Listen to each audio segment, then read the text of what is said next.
Kabalo ba mo agaw nga na 5'7" NBA player na nadaog og slam dunk contest sa NBA All-Star Week?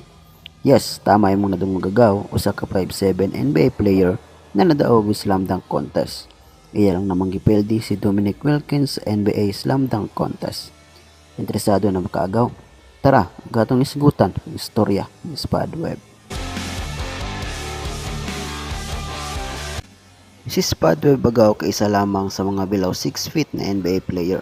Kapareho nila Nate Robinson, Isaiah Thomas, Muggsy Bogues ug uban pa. Gipanganak si Spadweb sa gamay lamang nga lugar sa Dallas, Texas. Bata pa lang si Spad na mulat na siya sa kapobrehon sa iyang pamilya. Pero nasa gisandigan na sport para malingaw ug matakasan ang problema sa kadiyot.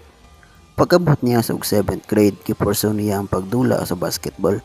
Pero giingnan na siya og dili para niya ang pagbasketball kitungod sa iyang height na 160